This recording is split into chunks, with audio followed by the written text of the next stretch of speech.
What's up? What's up? What's up? Welcome to the All Around. I'm your gracious host, Dr. Anthony. Please tune in on Mondays at 6 p.m. for your entertainment purposes. We will hit current topics, old topics, and everything else in between. Be there or be square. Deuces, my loves.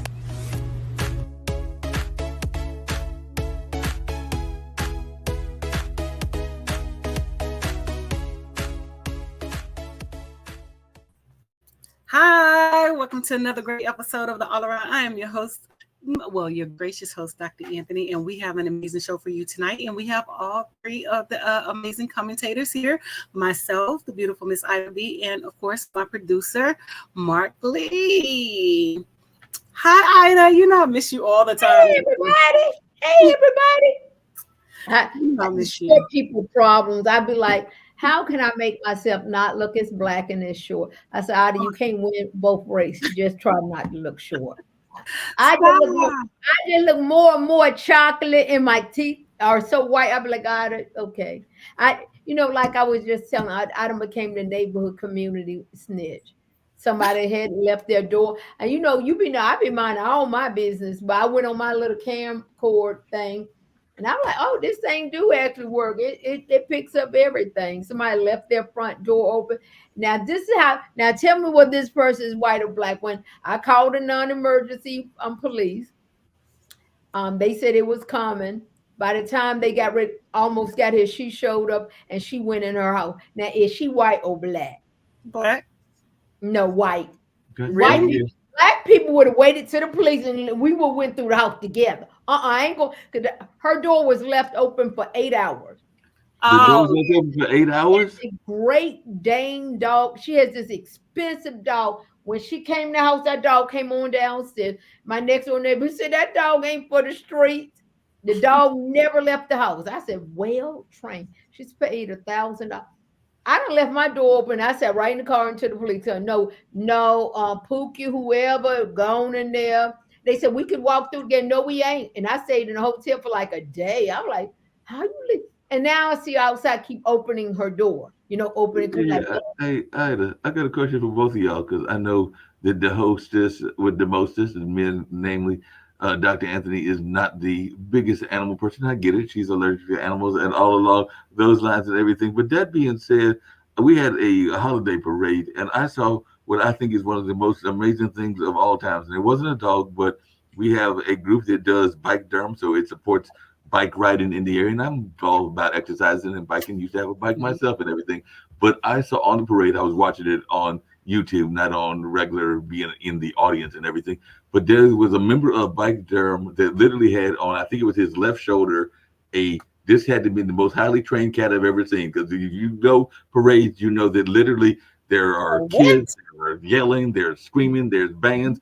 That cat was perched on that man's shoulder forever. I'm convinced the cat was drugged because there's no way that cat was staying on that shoulder that long of a time. But it was literally being driven through the main street of Durham on the man's shoulder. So, like I said, Ida, I think the cat was drugged.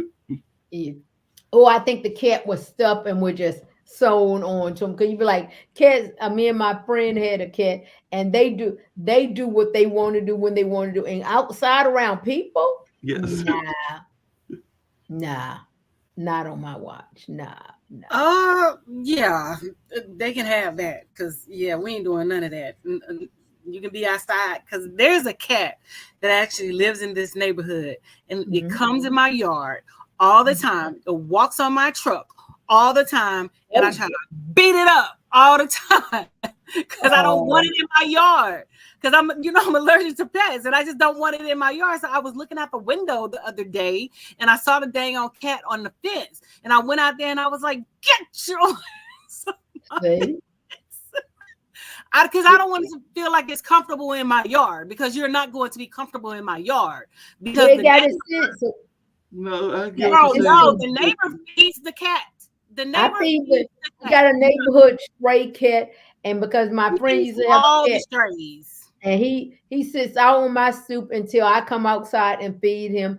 I call him Clyde because he's smooth. Once he just, and I think about 4 or 5 of us feed him.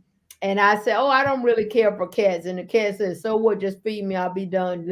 As soon as I feed him, he'll go about his Yeah, business. he's glad he's going on his way. But speaking of which, and that same parade, and we talked about this before, there are some people might use this term of Uncle Tom because they don't necessarily support their own and all along those lines. But um, y'all may not know this. Well, Miss Ida, you may know it, and even you, Dr. Anthony, you may know it. But there are a number of cities that have reputations, and one of those cities that has a reputation, is part of the reason I love being here in Durham, is it is a very progressive city. It is very much a city of liberal politics and liberal background, and sometimes even the white and the black folks get along. But it is definitely considered a more progressive city. Can y'all tell me how come in this same parade, the very reactionary governor candidate Mark Robinson wanted to be coming down in the middle of said city? I'm surprised that they didn't egg him and everything, but I get it. You're trying to campaign for votes and everything along those lines. But when I saw that he was coming through this neighborhood, I'm going like, you do realize that you're coming to a neighborhood where you'd be lucky if you get 5 votes. That's just me being my assessment and all of those things. But he was there just cruising because he wanted to be governor of North Carolina with his anti LGBT, anti number of other community attitudes and all along those lines. But like I said, when I was looking and saw that he was on TV and trying to get those votes, I was shocked that he was coming through this particular city. Me and some friends of mine, speaking of the things doing wrong, we're convinced he took a wrong turn. He really meant to be at a parade Oh, in you a more are. reactionary city. He didn't mean to be here. He just took the wrong turn. That's like what is Candace? What is her last name? Candace Owens? Owens. That's like Candace being up, on the Grand Poopah or the shaking, waving through, And like I said, I think for me, when I think of blacks, minority blacks, Uncle Tom, or that goes on that side, and some people have done it well. OJ have done it well.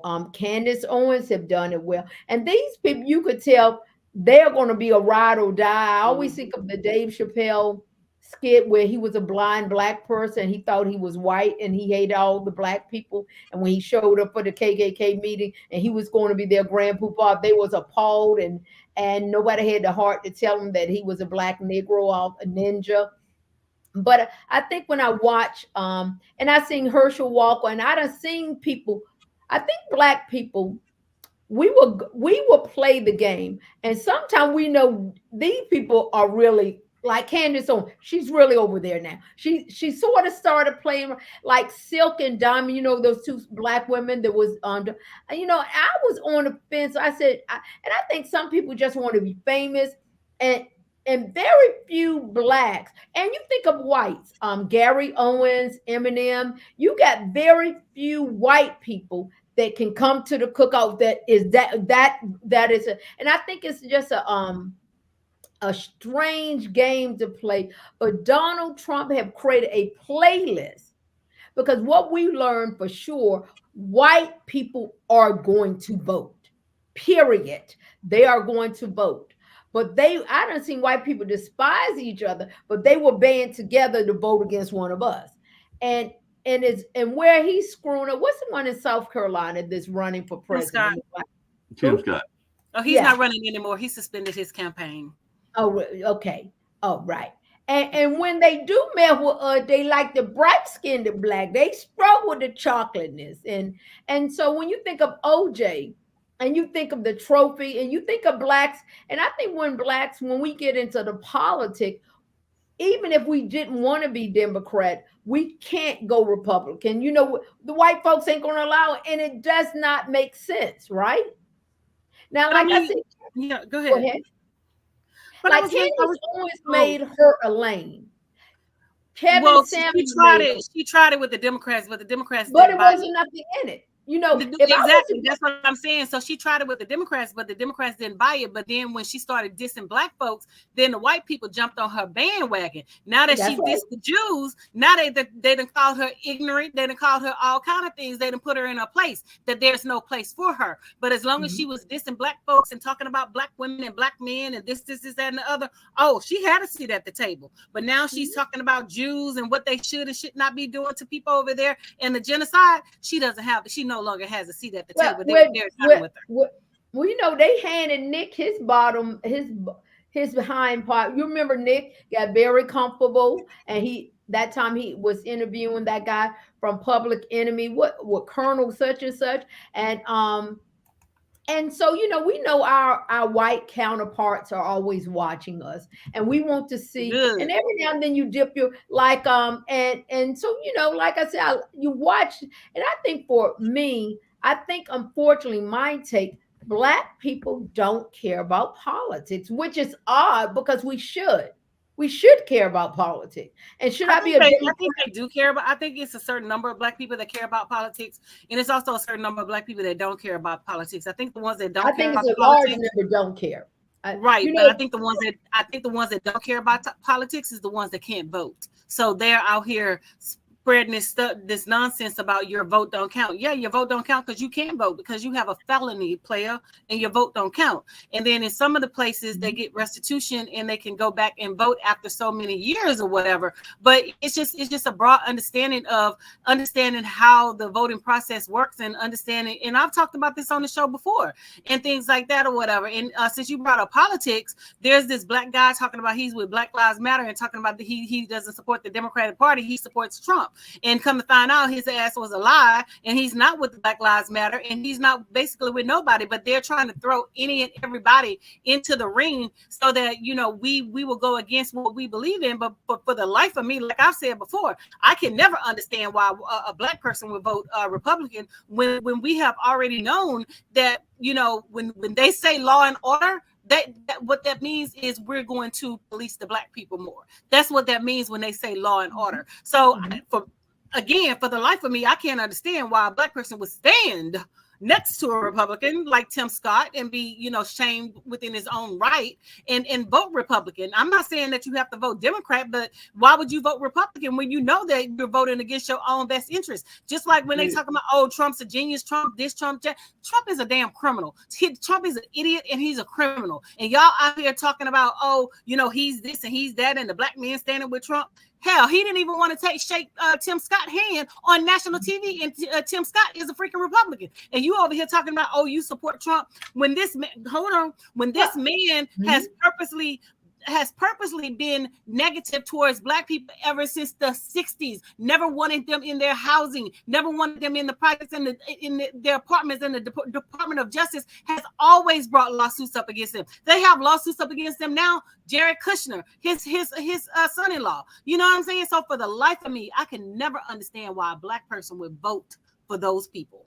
Well, I got another one for you that I don't get either, but maybe y'all can help me understand it. But there is a far right group, and all along those lines, it is called the Proud Boys. We've oftentimes heard about this group that is very much a far right group, and all along those lines. But it came to my attention recently that one of their leaders, and he is apparently a prominent leader, is actually a member of the Hispanic community. So if somebody can explain to me how Enrique Tarrio, who is apparently Hispanic, is part of the Proud Boys, which they do not like anything brown or black, I am very much confused, because why would you even be a member of the Proud Boys if you are a member of the Latino community? Because he wanted that acceptance. He wanted that white acceptance. And I tell people all the time, a majority of the Hispanic population, they want to put, white supremacy, and they want to hold, the same things that the white supremacists do over blacks. They want to do the same thing to black people. And then when something happens, oh, we need to band together. We don't need to band together. Keep that same energy. You know what I'm saying? Stay your ass over there across the Rio Grande. Keep that same energy. When the Puerto Ricans got that wake up call when Trump was throwing supplies and things like that or whatever, they were like, black people don't do this, black people don't. First of all, you come from blacks. Just because your skin is light doesn't mean that you don't come from blacks. Any of those Caribbean countries, ancestors are black. So let's just start there. So you got your wake up call when he didn't give you what you thought you were going to get, because you thought, because my skin is light, oh, I can have a seat at the table. But he showed you that you wasn't going to get that seat at the table. Then everybody wanted to say, oh, the black community need to support this. The black community, no, the black community don't need to do nothing. Y'all keep that same energy that you had when you thought the white folks was going to continue to support you. And then when you got shut down and saw that they wasn't going to support you, now you want the blacks to come and support you. Just like old girl last week when she was talking about, oh, the blacks don't know this and the blacks don't know that. And we need to be schooled about, Jewish Judaism, and we need to be schooled about this, and we need to be schooled about, they're copying Jim Crow and this, that, and we don't need to be schooled about nothing. We have chosen our side. We don't want to deal with the bullshit. It's not about being anti-Semitic. It's not about being anti-Jew. It's not about being anti-nothing. It's about being anti-bullshit. Because when we were getting killed, like we still getting killed and knocked down in the streets, where were y'all? Yeah, good point. I definitely can understand that. Just really quickly along those same lines, but switching a little bit still in politics and not so much in our community and everything. But I got to ask you, and maybe I know Miss Heidi's going to have a field day with what I'm going to ask, and all along those lines. There was a certain island that people would go to, and apparently there was a lot of underage activities that were going there in the sense of abusing kids and all along those lines. And there is a candidate that has admitted he was on that plane trip. If you were Robert F. Kennedy, why did you come out and admit that you were on the Jeffrey Epstein plane at least twice, maybe three times, and all in that line? Because he came out last week and he's like, "Yeah, I was on the plane," and we know what happened on that plane and what happened in that island. So I'm thinking that maybe he's not as serious a candidate as he claims to be because he's the one that came out. He brought it out. But the thing about it is, Mark, these white men been doing this since the beginning of time. Because I had to check this white woman when she was at the state of Maryland, when she was trying to call herself trying to give a in service about black men and black men pimping girls. And like I told her, I said, you need to start where it started from. I said, these white men been going to all these different islands and things like that and sleeping with these underage women long before black people, black men thought about pimping and whatever else. I said, so you need to take that into account, because what you will not do is you will not categorize my nephew, my cousin, my uncle, my brother, or no other black man as what you're categorizing. Now, don't get me wrong. Some of them are out there doing that, but you would not categorize the majority of them out there doing it, because she had pictures of Exhibit. When was Exhibit out there pimping? When was well, Bishop Don Juan? He probably was, because he said he was. Had pictures of Bishop Don Juan, had pictures of Snoop and things like that. They're cosplaying characters. So you done took a cosplay of a character and turned this into a whole identity of a black man. But I had to shut her ass down, and I had to check her and let her know that under my watch we were not about to have this, because I turned it right back on her, placed the accountability right back on her, and placed the accountability right back on the white men, because that's where it started. Because a lot of those people, we can take Dominican Republic, for example. They have those male order brides that come from the Dominican Republic. All those white men go over there and sleep with those young girls and things like that, giving them all type of STDs and HIV and all of this or whatever, right there in the Dominican Republic. Brazil, so they're the masters of the sex trafficking or whatever. But what you're not gonna do is turn this into a black man thing, because it ain't a black man thing. Let's start where it started from: white men. I hear what you're saying and everything. We've not done one of these in a while, but I've got a video that I want to show, and I want to hear y'all's reaction to it, because apparently there was a historical moment that had gone on, and all along those lines, and there was a historical incident that happened because apparently somebody was trying to take out this historical location. So if y'all hold on a second, I'm gonna play it, and then I want to hear what y'all got to say about. Apparently, somebody was trying to take out none other than Martin Luther King's home, and all along those lines. There's no sound, but definitely they say that she might have been a veteran or other things. But let's check out this and see what y'all got to say about this and all along those lines.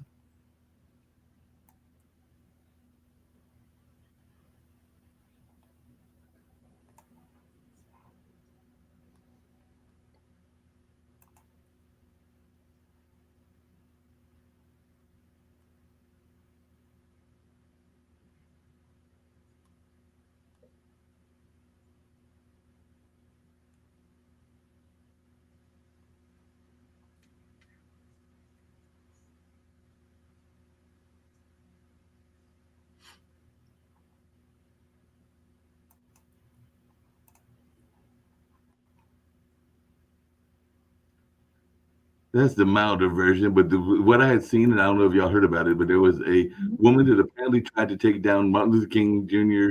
house and everything. They say that she might have been a veteran, that she might have been involved in a number of things. But one of the videos I had seen literally showed her about to pour gasoline. I do understand that some of the kind of like your point was either there were people that were in the neighborhood that saw the woman doing this and all along this lines, and they stopped the attack from taking place. But I Mhm. know that I saw this video last week. It actually caught me off guard that somebody would be trying to take out Martin Luther King Jr.'s historic home and all along those lines. But any thought about this lady? And like I said, I do understand that there might have been some mental health issues and even some issues around her role as a veteran and all in that space. But definitely that is something that I've heard conversations about over the last few days. This young lady that came out there in that historic home in Atlanta and had the tank, because one of the videos I saw literally showed the, I think it was an orange tank idea, and you literally could see her pointed all over the house, and it looked like she was ready to light it on fire.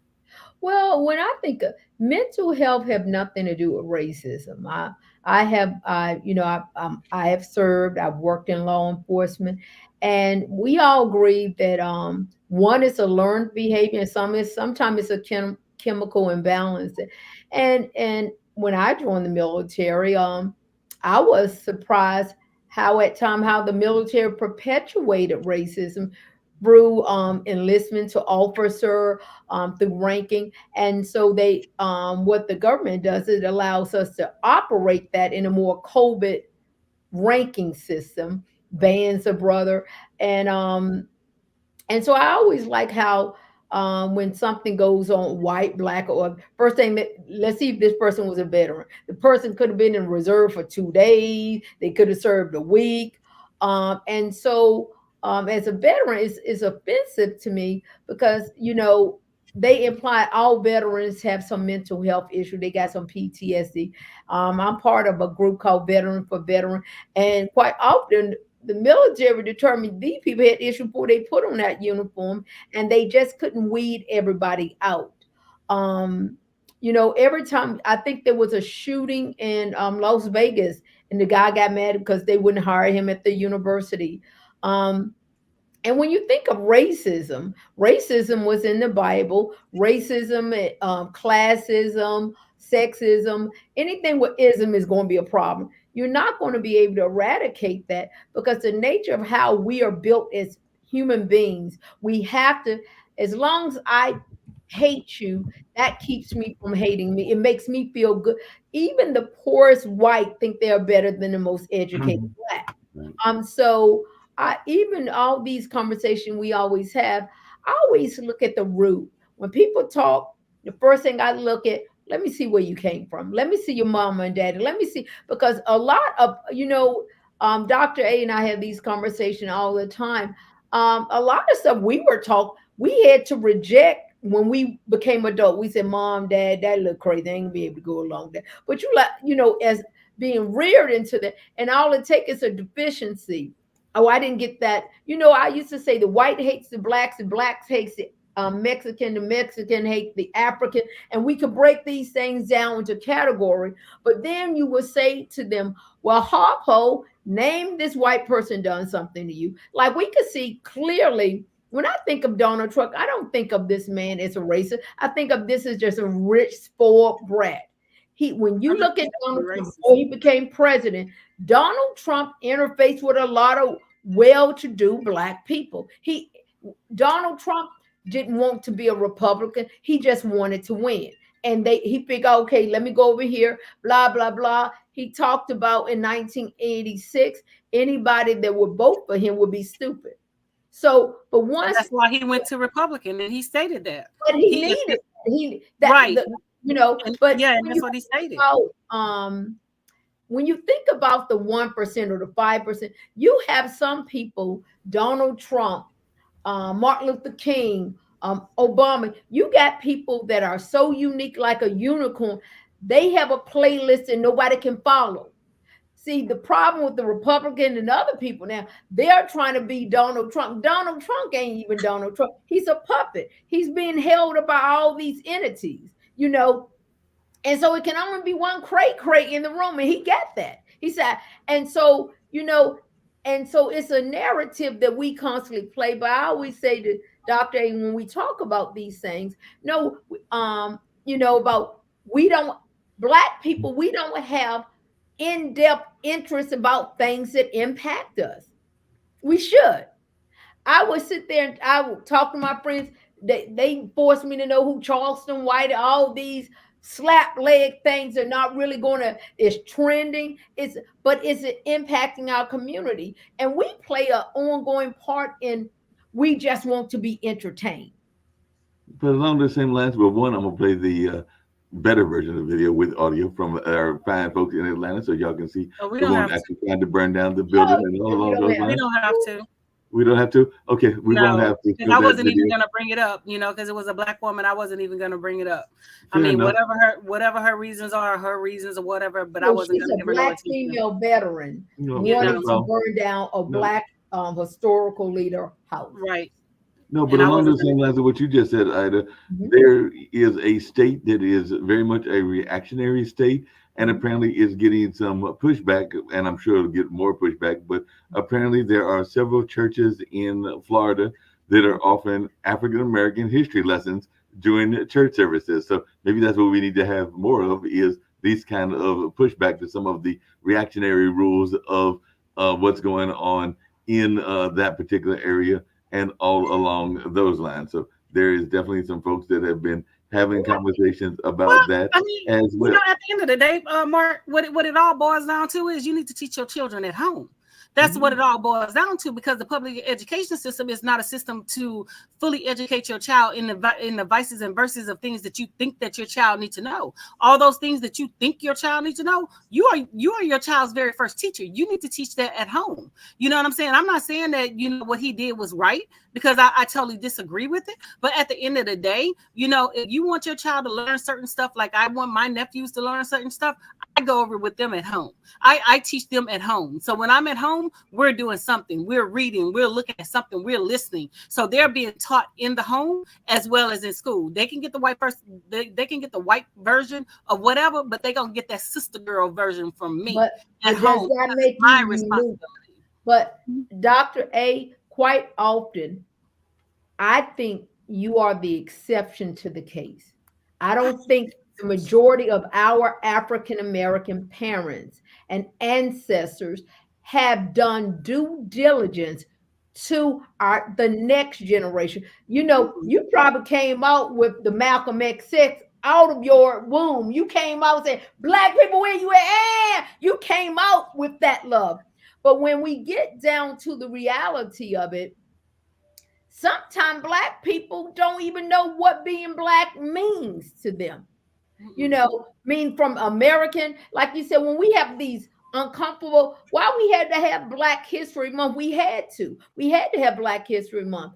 And like right now, when we think about, I hate we don't have, you remember Tavis Smiley used to have that annual State of Black America, and it will force us to come to the table to continue to massage Black issues that we needed to address. The Black community. I stopped like him after he started those negative comments about President Obama.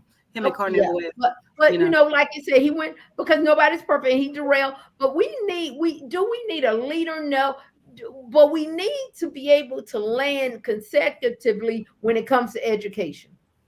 But the thing about it is, we are, and let me say this: Blacks are the only race of people that rely on the educational system to teach their children everything. And what I'm saying is, it is not the educational system responsibility to teach your child everything. You are your child's first teacher. You can't get mad with teachers because your child don't know their ABCs. You can't get mad with teachers because your child can't read. You can't get mad with teachers because your child can't recognize their name. But the thing about it is, you need to accept responsibility and accountability because it's your fault.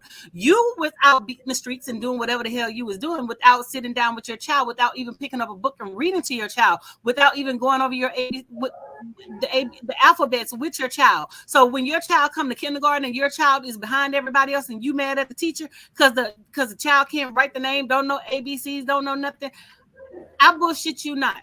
I was a 5th grade elementary ELA reading teacher. I had a child in there who only knew about 12 letters out of the alphabet. The child could not even write his own name, could not even recognize his own name. So I tried to, put measures in place to teach this child. You know what the Asian sped person said? Oh, you can't do that because you're changing his IEP. I said, I'm not changing anything. I said the child can't read. I said that's part of the reason why he has an IEP now, because he can't read. He doesn't know his alphabet. He doesn't know sight words. He doesn't know anything. So, the plan and the measures that I was trying to put in place, she went and she overrode me to the principal, and the principal backed her. And I'm just like, we're setting this kid up for even more failure because he cannot read. So what am I doing? The work is too hard. The work is this. Sweetheart, this is 5th grade work. But you want me to teach a kid all year long on 1st and 2nd grade level, then expect them to pass a 5th grade test at the end of the year. Please make it make sense. But where's the parent fight? Exactly. Where's their heat? Where's their heat? Where is because the parent? The first thing goes to my mind, where's the mother and father? And at some point, I remember when I was a recruiter, I said, this person have a high school diploma and cannot pass a basic entrance exam to join the military. And I was like, and that's why they said, well, you have to start recruiting them at the 10th grade because you got to give them every year to fail the test. So that by the time they get there, but I would go to these people neighborhoods, white, black, and other, and they just thought they done got a free ride at this point. The military just need to take them. And we get into this entitlement that you are entitled to help my son. You are entitled to make things better. You are entitled to get. I think the saddest thing I've ever had someone say to me one time, a young lady said to me, I don't need to join the military because I'm going to get a check just like you. All I got to do is pop out a baby and I can sit at home. The government's going to give me stamps, going to pay for me to go to school. And I remember I seen this young lady 20 years ago, 4 kids. And she said to me, I don't know why I wouldn't join the military. I said, because your mom and your grandmother, all y'all was sitting on the porch in the project. And I was fighting 3 generations. They told me to stop coming over there talking to their daughter because they did not want the generational curse or the cycle broke. And they were on board with her having sex underage, just doing all sorts of, because they needed her to be part of their process or when their benefits ran out. And I was another black interfacing with another black in the project. And they told me I had no business over there. They said, because your blues are our blues. And so you said, and when I see this young lady now, all her kids are educated. So it stopped with her. But like you said, you're going up against the greatest force in our community is the black woman, but the greatest threat sometimes is the black woman because the black man is missing sometimes. I'm not judging anybody. I don't know how. And when you coming in this world off a one night stand, a side chick, the child is almost like an aftermath of something you don't even want. And I do think it's forced on the school system. I'll be amazed what the teacher will be teaching. And I would say, why is the teacher teaching? And they said, because it's not being taught at home.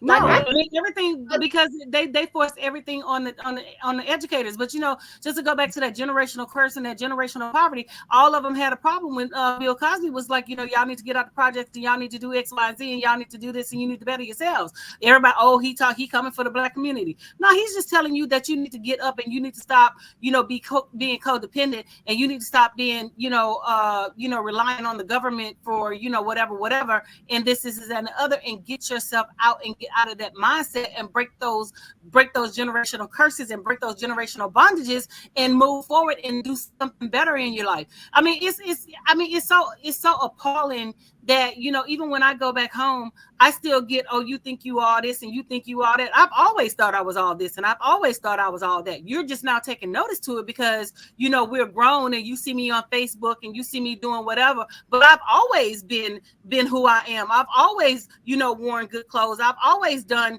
X, Y, and Z. I was always spoiled and, things like that or whatever. And my mama will tell you, when she was young, I would buy her expensive clothes, expensive dresses, and do this and do that or whatever, So it carries over into, my adulthood. But you have the same opportunity to do what I did, but you chose not to. But you would rather hate on me, and instead of going out, making a change and doing something better. And it's all about that mindset. I don't hate on the next person, Hey, because speaking of you. mindset and everything, there is another conversation that's come up. There's a couple of movies that have been cast, and one of them I've heard lukewarm things about. But there is a famous African American lawman, famous African American lawman, Bass Reeves, and I understand that Paramount is doing a mini series about his life. There was a movie made back in 2010, but now there is a mini series, and now there is also another movie that is going to be dealing with Hannibal. And apparently, there's some folks, including people from the home country of Hannibal, that are not happy about that portrayal. So Denzel Washington is being cast in Anton Fuqua's Netflix movie as that ancient Carthaginian general Hannibal, and apparently it's sparking some controversy in Tunisia because apparently they don't like him being portrayed as a African American and all along those lines. So I didn't know if y'all had any thoughts about either Well, I mean, Hannibal Mark, or when it all boils down to it, always boils down to black and white. And I tell people all the time, all you got to do is just follow the color of things. You know what I'm saying? They don't never, white people can portray Cleopatra, white people can portray, African goddesses, and white people can portray, Tarzan and, things of this nature and all of that. But the second that, we put a black mermaid up, white America lost its goddamn mind over a fictional character. So, I mean, it's no surprise that they're not wanting brother Denzel to play the part or whatever, you know what I'm saying? Because to me, I get tired of pacifying myself, and I'm not going to pacify myself. I said whatever the hell is on my mind, and it's either you like it or you don't. You can kick rocks if you don't, and I don't care who you are, what color you are, where you come from, what religion you are. If I got something to say, I'm going to say it. Damn what you thinking, you know what I'm saying? But it's always well, they shouldn't do it because they're black, or she shouldn't get that role because she's dark skinned, or she shouldn't get that role because she's not light enough, or whatever, you know what I'm saying? It always reverts back to black and white, and it always reverts back to the person's skin color. So it's no surprise to me that these people don't want a black man portraying Hannibal when the character, when the person that they said Hannibal Lecter was a black man or whatever. But a lot of those people in those foreign countries don't perceive themselves as black. That's why I don't want my black ass dollars from my taxes going to support none of their asses and things like that. And yeah, I said it. I don't want my black ass dollars for my taxes that I pay going over there to support none of their asses. Because when the tables are turned and when they need money, we got to come together. We got to show some unity. We got to do this. But at the end of the day, you still have a problem with us playing fictional characters as black people. We're still in an era of black first this, a black first that, and we're what, 2023 going into 2024. Wow. And apparently there is a country singer that is making apologies for a remark he made, but Morgan Wallen says there is no excuse for his past use of a racial slur. So apparently he was making this racial slur and all along those lines, and now he has addressed the controversy that they said nearly derailed his multi-million-dollar career. So he apparently, that's the only reason he apologizing, because his ass got caught. Because that's your true feelings. They apologize when they get caught. When I always say to people, attack them where the money is. Attack that money. You'll see a change. If we want to spark change, attack that money. So we as black people who are heavy consumers, attack that money if we want to see change. You know what I'm saying? Because they only apologize when they get caught. In any other instance, their words are their words, and they feel the way they feel. But this is not me. This is not who I am. Well, who the hell is it? Your character, your doppelganger, your ghost. Who the hell is it? No, it's you. It's all of you. It's not you now because you got caught. But the difference between them and me is I'm gonna always be me. You know what I'm saying? Because like I tell people all the time, I don't like people. I don't like you. I don't care if you're white, you're black, you're Asian, you're Hispanic. I don't care. I don't like none of y'all. You know what I'm saying? So it has nothing to do with your color. I just don't like y'all asses. Period. I don't like people. I don't like black, white, none of them. So, I will say I don't like y'all asses, but they're going to backbite and be like, oh, I'm so sorry. No, I ain't sorry. I said what the fuck I said. I don't like you. You know what I'm saying? So I ain't finna be over here all apologetic. Oh my God, I'm sorry. I didn't mean it. No, I meant every word that I said, because when I say something, I'm very intentional. And just like them, they were very intentional and they got caught. So that's the reason they're apologizing, because I think all who you are at 20 is not who you are at 40.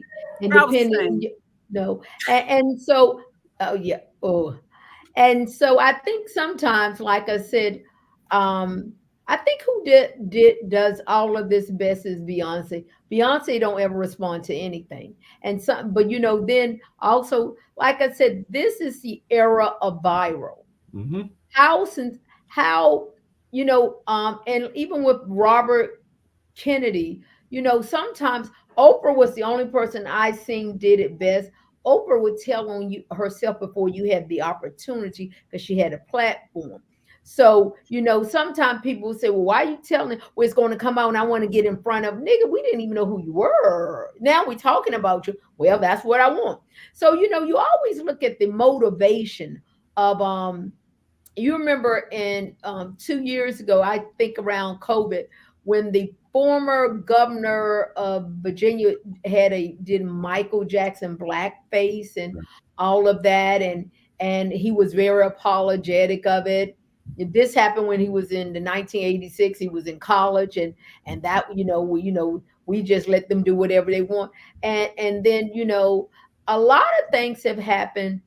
I'm going to call this the George Floyd movement and COVID movement. And what ended up happening, a lot of things have outwardly give the outward appearance of things have changed, but really things are still the same. Some people did get on that bandwagon and they have financially benefit from D&I and all of the, it benefits black people blood. It benefits when people die, someone benefit from it. Last week we had a conversation about some robbery and somebody needed to be compensated. And do I think, once again, as Dr. A said, do I think Candace Owens said it, and a couple of other black people said it, white and black. I think we black people also use this upon our race is a hustle. People take advantage of us, and we don't know when to say, okay, you said something 40 years ago, you was 19, now you 60 and you're running for office. Who cares? And so I think for, what like Dr. A was saying about really being a critical thinker. Do I want to give heat to this person? Do I need to? And it's not about giving a person a pass, like Dr. A would say, but the reality of it, you don't know the motivation of people now. When people make some leeway on social media or on the news, you say, you remember back in the day, they would say it's no such thing as bad publicity. Any publicity is good publicity. But do I think only a certain Cardi B, you got certain people that was able to use a bad situation and capitalize on, but the average person, comic, comedian, politician, it ain't gonna work out for them. Because once they realize, oh my God, this is taking off, they get marketing, PR, and different stuff behind them, and then you find out this person is not, they can't last. Like I said, nobody's perfect every day. Somebody could go and find something we said 20 and 30 years ago, and you know what I would do? I wouldn't even apologize. Well, I wouldn't even respond to it. But like Dr. A said, they're apologizing because there's some incentive in it. Most black people don't buy country music. I think the closest thing, like I know K. Michelle came out with a country song, and she said she wanted to do country music. And we have certain things that are not our lane. Black people, we listen to country music and different stuff. But and when what's that little guy, he gave. I've actually got to take you on task to that to some degree. Not a total task, but there is a dear friend of mine that is here in Durham. She actually moved here because of wanting to eventually meet and marry her husband, and they've had two beautiful kids. But she has a organization called Color Me Country, because country music has some deep African American roots. So Reese Palmer is actually the young lady that I'm talking about, and she is actually very much showing that country music has deeper roots even in our community than we are giving it credit for Yep. at this particular time. Because there are a lot of people that are doing what they call neo country or a number of other sounds that are in our lanes and all along those lines. And Lexi said she is one of the champions for giving country music a form of uh, a renaissance, for lack of a better term. What was that young those three black girls that they won some show America AGT, the one with Simon Cowell on it, and they made the rendition of Dolly Parton, Jolene. Um and I think I can't remember. And so I think it is, but I think like you, Dr. A said best.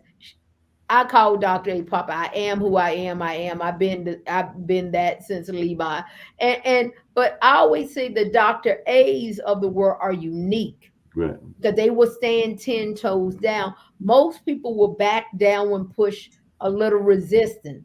To be able to say very prolific and profound statements with research or study or data, or just say, this is who I am, deal with it. Yeah. But people want to be famous. People say, when I watch people on TV and different stuff, but like you said, Denzel Washington is probably can do what no other actor can do because he's Denzel. And he probably going to help the movie because he's Denzel. Because otherwise, nobody probably even watch it. I was listening to radio today, and they said the Barbie movie have got 9 nominations, and then the male version, Hoffheimer, got some, and I never watched Barbie, but I wasn't a Barbie I person. wasn't a Barbie person, of course, but I just learned today that the Barbie movie apparently set a record for being the largest grossing movie directed or made by a woman by a director. female, but it happened that way because of black women. Right. But my thing is, white women wouldn't even go support a fictitious character as a mermaid, but you black women out there supporting this Barbie movie like it ain't no tomorrow. You know what I'm saying? My black Because dollars get it. because we are always going to support other race before we support ourselves, and those are the facts because we don't know our history. When if you went in the room and you begin to tell them about Barbie, they said, well, Nicki Minaj called herself Barbie. They call her, and the fact that we don't want to know our history. We don't want to be too black, too strong. And so we want to be like lightweight. And like you use Dr. A, you always talk about we want the something. Other cultures want certain parts of us, but they don't want the problems with us. And sometimes we don't even want the problems with us. Like you said, when you get into educating people about these stereotypes and these racist undertone, and but people don't want to hear it. I never was a Barbie person. But like you said, black women are the biggest consumer of products. We make people go viral. We make people become millionaires, but we don't become millionaires ourselves. And so, like you said, as two black women, two black queens, trying to understand the why, and I think I'm watching a phenomenon, everybody wearing pink and different stuff. No, And I then like pink, but I'm just not a Barbie person. And I let yeah, there was this white woman at work. Oh, she was like, "Oh my God, your pink is so pretty. It's Barbie." I said, "Let me tell you one thing. I'm not no Barbie girl. I love pink, but I'm not Barbie. And this ain't no Barbie pink. It's pink." And I had to shut that down real quick. You know what I'm saying? Barbie does not embolden in signifies pink. She has a certain color like that funny looking shade of pink or whatever, but there's all different shades of pink. I'm a pink girl, but I'm not a Barbie girl. I got you. Speaking of that and everything, there is, because we do it here at Hey Tide, they do it all over the country. There is a certain trend, because we're in holiday season now, that is very prominent. It is this notion of having a Santa like you. As a matter of fact, the company that does it, that's the title of it, is Santa Like Me. And that's the whole notion of Black Santas and all along those lines. So I was just wondering, you two ladies' thoughts around Santa that looks like the representation of the people that are coming for the picture, whether that is a Black Santa or a brown Santa. But I know on the 20th through the 24th, we'll be having Black Santa here. But what is y'all thoughts around a Santa that doesn't look like that rendition that a lot of people see on their greeting cards? Well, I'm gonna just put it to you like this. I'm pro black everything. So I'm black nutcracker, black Santa, black everything. So I'm gonna be black Santa, everything, everything. Right on. I think when I think of Santa, I think of um, these fictitious characters, but I also think of white Jesus, white Santa, and but once again, these are characters mostly identified in a predominantly white America, and they set the tone, so they set the character. Most superheroes are white, all these things, and does it actually cause? Does it cause harm to a young person? We have seen it does when they did that analogy of putting young kids in front of a black doll and a white doll, and we begin to see kids begin to register color, and they begin to see color as a negative thing. Um, and that's why we came up with what is our Black Christmas? Hanukkah. Kwanzaa, I mean, Kwanzaa. Kwanzaa. And so you have and what I've seen for me, I have seen the average person, it's just easier just to go along to get along. Vice to sit I down ain't and doing. tell our children there's no such thing as Santa. And if it's a Santa, it's me or your father or such and such. And what we begin to say, what harm is it? And then, but people thought about that like slavery. What harm is it to own another person? Honey, why is that wrong? And so we begin to understand generational as we move from one generation, we're going to reflect on things we did in our time and say, wow, people actually did that. People believed in that. And so the narrative of believing in this mythical creature that gives, is that harmful? But why did it have to be white? Well, but the thing about it is the whole story and the whole notion behind Santa Claus came from Saint Nick. It came from the mountains in Europe. This man, his name was Nicholas, and he would actually go through the neighborhood and give children gifts on Christmas Eve in a sleigh and things like that. Now the notion of Santa flying in the sky and going down chimneys, it was turned into that, but the actual story of Saint Nicholas and Santa Claus did come from an actual person. Now I don't think that it's anything wrong with having something to believe in as a child and giving them those, little, nuances, the Easter bunny, Santa. When I go home, I'm gonna write letters to Santa with the babies and with my nephews and things like that. We know Santa not real. We already know that. But when they're children, you don't shatter the child's little belief system and things like that. Children need to have imagination. These children that I teach now, they can't think, they can't process, they can't think outside of an iPad, an iPhone, and things like that. They have no imagination. They cannot really process anything beyond what they can't find on Google and things like that. So I tell people all the time, I know I'm sponsoring my nephews, but if I want to tell them that Santa is real, then I'm gonna let them know Santa is real, to a certain degree. And when they get of age where they're understanding like money and things like that, then we'll start having those discussions around, oh, we're purchasing this and we're purchasing that. But for 2, 3, 4, 5, 6, 7 year olds, the little babies, the pre-primers and things like that, it's nothing wrong with giving them something to believe in a good hope and imagination and things like that. Because when you take things from children and you make them bitter, they become bitter adults. Well, And I then don't think it's about taking something from, no, but I'm saying taking the belief of Santa, yeah. because a lot of, I worked too hard for this. I did this, I did that. We understand that you worked hard for it. We're not taking anything away from you, but when you're taking things away from the child, such as the Easter Bunny or Santa and things like that, and when we come along in the education system and we ask them, let's play make believe, let's pretend, let's imagine, let's do foreshadowing. These kids can't do it.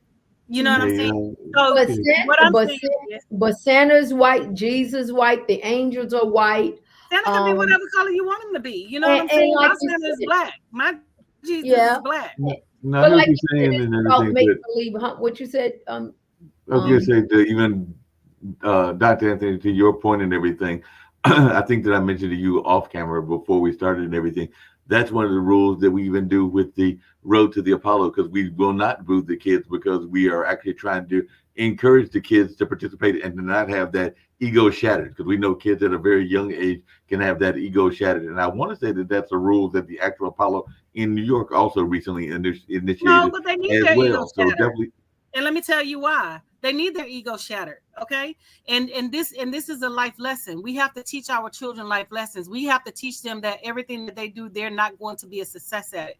If you look at all the people who went back and who was killing people, they had coping issues. You know what I'm Right. saying? Those people who had mass shooters, the Columbine, all those people, they had Mhm. coping issues. So we have to do things that's going to hurt our children feelings. We have to do things that's going to put them into perspective of thinking about life. We can't go around, teaching our children that everything is just going to be humpy gory and everything is just going to be perfect. Everybody's going to like you. Everybody's going to want to be your friend and everybody. No, we cannot set those children up for failure. When we do things like that, we're setting children up for failure. Children need to learn how to cope. They need to learn how to fail. And that's the problem now with, a lot of these people, they don't know how to fail. And even when they became adults, remember when the stock market crashed and all those people were jumping out the Mhm. buildings? They couldn't cope. You know what I'm saying? So we have to prepare people in the future to cope. And if we take things away as such as failure, we're not doing our children a good service. We're doing them a disservice because we're not prepping them for what life has to offer. The boy that shot up the school in Texas, his reason why that he shot up that school was, you know what it is, Mark? Can you guess? Can you No. tell me? He was Um, rejected by a girl. he was rejected. Right. Right. He was rejected by a girl. Mhm. So we cannot set these young people Mhm. up for failure. We have to teach them how to cope. When we were growing up, we played the dozens. They call it playing joning up here in DC, but we called it playing the dozens. You talked about your mama, your grandmama, your grandpappy, and everybody else in between. So Oh yeah. it was like a rite of passage in the Black community. It was like a Right. hazing thing that went down between the cousins, the distant cousins, the brothers, the sisters, and things like that or whatever. So it's certain things that we taught our children in certain things that they learn that they can identify with and they can process. But nowadays we're not teaching children how to cope. For example, every child has to get an award when they play a sport. For Hmm. example, every child has to have an Easter egg when they go out and get an Easter egg.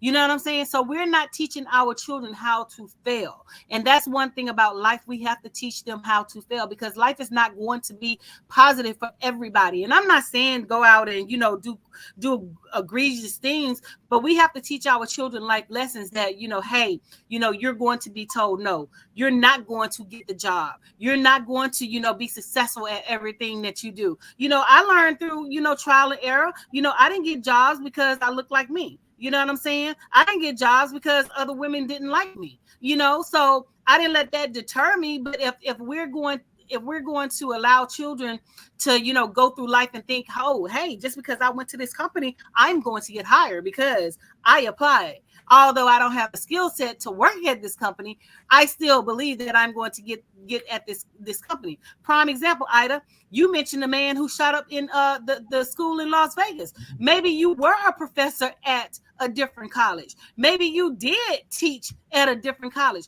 Maybe you were successful over there, but maybe your skill set was not what they needed over here. And people have to understand that you're not going to fit into all situations. Every job is not catered for you. Just because you have the credentials to do the job does not mean that you're going to get hired for the job. And that's where the misconception is like, oh, well, I'm Dr. Anthony. I got a PhD, so I should be able to go, here and there and everywhere and, just work and get a job. But it doesn't work like that. I can't go Mhm. and be a neuroscientist, although I have a PhD because I didn't study that. You know what I'm saying? That's not Right. my background or whatever. So we have to teach children how to cope. We have to prepare them. So yes, their world should be shattered. Are they going to be hurt? Yeah, but they learn to get over it. You know what I'm saying? And Hmm. that's the whole point of shattering their little worlds, letting them get over it. Just like when the little boy, likes the girl and the girl don't like him back. or the little girl likes the boy and the boy don't like her back. You know what I'm saying? We're building our children and we're teaching them life lessons. We're teaching them about relationships. We're teaching them about heartaches, disappointments. We're teaching them about a whole segment of things that people are trying to, take away from it. And if they just have a conversation with their child, they will understand that their children actually understand way more than they portray, that the parents portray that they actually do. I don't talk to the babies and things like that at the house. I have full conversations with the babies. When I go to places, I just mail. I forgot to mail their postcards from Italy. I just mailed them today. They won't know. But I mail them postcards, and when I go home, I have a conversation. Although that they're two, I still have a conversation with them, and we look at the postcard. We talk about it. We discuss it. We have full-fledged conversations. And do they get punished? Yes, they get punished because they have to learn that everything doesn't go your way. So we have to teach our children, and that's the problem. We're not teaching our children, and we're not letting them fail. And that's where the issue is. We have to let them fail in order for them to be successful, and in order for them to learn. Yeah, that makes a lot of sense. Almost time to wrap up. One of the things that I was going to bring up, and we can talk about this next week. We kind of alluded to it last week's show and everything, but apparently some of the swing states, there is a significant portion. Afraid to say this because I'm hoping that Donald Trump does not win re-election, that are thinking about voting for Donald Trump if the elections were held today. So we know Ohio is a swing state, and there are polls from some of our major networks indicating that 20%, that's 1 out of 5, of Black voters would consider voting for Donald Trump if the presidential elections were held today. But if he had been, I don't believe that to be accurate. You don't think that's accurate? Because there's a number of folks. I don't believe that to be accurate, because when you look at the poll numbers, and people got to understand how statistics are done. You know what I'm saying? This is done out of, like thousands of people and, things like that. And then you have to understand, like, they probably already polled Black people who were Republicans. You know what I'm saying? So they're not giving you the basis of, who they polled, what area they polled, and, things like that or whatever. So I honestly don't believe this to be accurate. And if they do vote for Donald Trump, then, they can go and burn in hell with his ass anyway, but like I said, I just don't believe this to be accurate, because when they do those poll numbers, they typically poll a lot of white people, and they typically poll Black people who think like white people. You know what I'm saying? So it's not a real depiction of the actual Black person who is going to actually vote. Did they poll Black women? Because 95 to 98% of Black women vote Democrat, and we've always voted Democrat. So, you have to look at where they're polling and who they are polling. So, I don't really, like fall prey to when it comes to, like those polling numbers, just like when the white people was on TV talking about, oh, it's going to be a red sweep. It's going to be a red sweep. What about? Nope. And I stayed firm and I stayed steady. And I told you, Mark, all we have to do is just stay firm and stay steady, and we're going to win, and we're going to do what we said we were going to do, as we did. You know what I'm saying? So I just think that, they're putting propaganda, and people have to understand what propaganda is. They're putting propaganda out there to try to get people, everybody's going to vote for Donald Trump, and everybody's not voting for Donald Trump. He is a threat to democracy. He is a threat to everybody. He is a threat to, poor people, rich people, whatever. He's a threat to you. He's a threat to me. And people have to understand that. People have to understand politics. People have to understand, civics and things like that. And I tell people all the time, I know y'all fail civics in high school because half of y'all don't even understand how the damn government work. You know what I'm saying? When you can sit here and say that your vote don't count, I know you don't understand how the government works. So, again, it all goes back to who they're polling and who they're looking at. Because if you get a Black person like Candace Owens, and you get, 4 or 5 of them, they're going to say that they represent the majority of Black women, which that is not true. You know what I'm saying? So it all depends on who they're polling. So like I said, and those numbers can be skewed, and data can be skewed, because I went to a couple of conferences over here in DC, and they said that they skew those numbers. And we have learned through, the probes and things like that, that when they were putting those numbers out about Donald Trump, that they lied, that the people that they had putting out those numbers were paid to put out those numbers. So I don't believe any of that crap. Well, catch your breath real quick, and then we'll get ready to wrap. But before we wrap, Miss Ida, and everything, anything you got to say about what you've got going on in your world, and anything you got to say about the possibility of Trump winning, and all along those lines? No, I'm always in awe. Dr. A never fails me. She never. I feel like Yeah, yeah, she just no. No, but What, like you said, Ida? no, she gives it like you said, the average person, when I think of conversations about the people, is really subliminal messaging. If you hear something long enough, it's said by different resources, whether they're true or not. From a marketing point, you're going to believe it, because once again, in the Black community, if I make you feel helpless, I make you feel it doesn't matter, then it doesn't matter.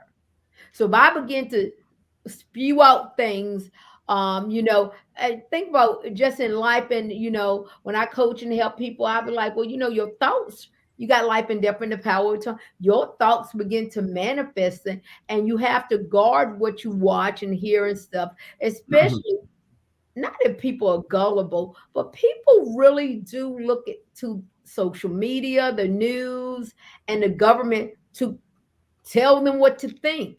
And they and I have learned people are really not comfortable being a free thinker. That's why you got KKK and you got all these radicalized organizations. They say, come here, let me tell you how to think. And like you said, in the thinking, I'm going to play on the weakest of the individual. Because like you said, we see all these shootings and killing. And like you said, it comes down to very basic lack of coping skill. Somebody needs to pay because I can't get a job. Somebody needs to suffer. Oh, who should pay? And the people play are always the children, always the Black, always the minority. They're always the victims. So I think for like Dr. A, she has such a strong voice as she really um counteract or respond to some, but the average person is not Dr. A. I say Dr. A is a unicorn. I think she's unique. Her voice is unique, her style is unique. And but people don't like to be told the truth. People like to be, tell me what makes me laugh. Tell me. And so when we get into these tough, difficult conversation about the government, about the county, about who people raise it, don't make me mad. Let me just watch Barbie. Good point and everything as we get ready to close out this show. Ida, I don't know why you had to mention one of our notoriety people here in North Carolina, because Silk and Diamond actually came from this area, and that's one of our less claims to fame and all along those lines, because they are some North Carolina people and we do not like to claim them, but they are But I North can Carolina imagine, folks and we try to deny them as much as possible. I can imagine me and Dr. A getting in cahoots one day over a conversation drinking. Tell me, girl, we just gonna go for it. No matter what, stand down. I'm like, no, you out there by yourself, girl, ain't baby do it. Because they had to be in cahoots with those old 90 hairstyles and say stand down. And when it took off to be, and yeah, But the Uncle thing what about it is, let me say this, and then we're gonna go. The thing about it is, white people always like to be entertained by Black people, like you said, Ida. And so Diamond and Silk were entertainment for white people because they basically said the stuff they use them as a puppet. They said things that they could not get away with, but they knew that they could get away with it. So they fed them a lot of BS, just like they feed Candace Owens a lot of BS, and she comes up with a lot of things that she can say that white people can't say. You know what I'm saying? So as far as Diamond and Silk is concerned, where Donald Trump at now, girl? You know what I'm saying? Where he at now? So my thing is, before you sell yourself out and before you sell your soul to the damn devil, you need to think about that long-term ramification. Just like when they told Chrisette Michelle not to sing for Donald Trump at his inauguration, and she sung anyway. And I guess she thought we was playing the Black community. She has never recovered. You know what I'm saying? And she's still on the brink of recovering. So when we tell you as a Black person, don't do X, Y, and Z, baby, don't do X, Y, and Z. Remember when they came out with Steve Harvey and they said Steve Harvey was voting or something, and they was like, oh no, Marjorie said that I'm not doing X, Y, and Z when it came back to Donald Trump. So that's what that's about. You know what I'm saying? Because they always want a Black person to play a puppet, and they always want a Black person to, go against the Black race and go against Black women and go against everything to entertain white folks. But they can't get that. Dr. Anthony, it's not just the Black folks, because as I told you before, my brother has a nickname for him, but as far as I'm concerned, Ramaswamy, or as my brother Malik calls him, Beatbox Ramaswamy, is a puppet as well, because that is my brother's nickname for him, is Beatbox Ramaswamy, and I think that nickname needs to stick in all along those lines. So I'm going to give Malik credit for that. So let's call him Beatbox Ramaswamy from this day no, forward. I get it, but we were just discussing Diamond and Silk, that people that actually, really knew them because they were given Fox News time and, things like that or whatever, because they were going against, the grain and going against the Black community. But like I said, where they at now, where Donald Trump is now, you was all up on Donald Trump, and, talking about X, Y, Z and, supporting this man, and he has done nothing for you. You were used. So, and now you get to the curb. But I'm sorry, you guys, the clock on the wall says that's all. Hopefully Miss Ida and, my producer Marc Lee will come back to the show and we'll have some great topics. We kind of got off topic because I wanted to discuss the whole Charleston White situation. So we'll bring that up in the next segment and we'll discuss the whole Charleston White situation, because I was, some people on the backside, I didn't tell y'all this, but some people on the backside was, like, oh, Dr. Anthony, you need to partner with Charleston White. You need to do this. I was like, no, I don't need to partner with Charleston White. I said, I don't really like his MO. I don't like, no, that's just not me. I'm a little radical, but I'm not that radical. You know what I'm saying? So, so we'll discuss that on the next show. And again, make sure you click like, share. We want to get those numbers up. And the clock on the wall says that's all, and we'll see you guys next Monday. Deuces.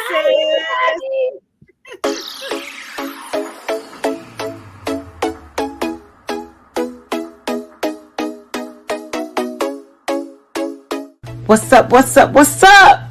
Welcome to the All Around. I'm your gracious host, Dr. Anthony. Please tune in on Mondays at 6 p.m. for your entertainment purposes. We will hit current topics, old topics, and everything else in between. Be there or be square. Deuces, my loves.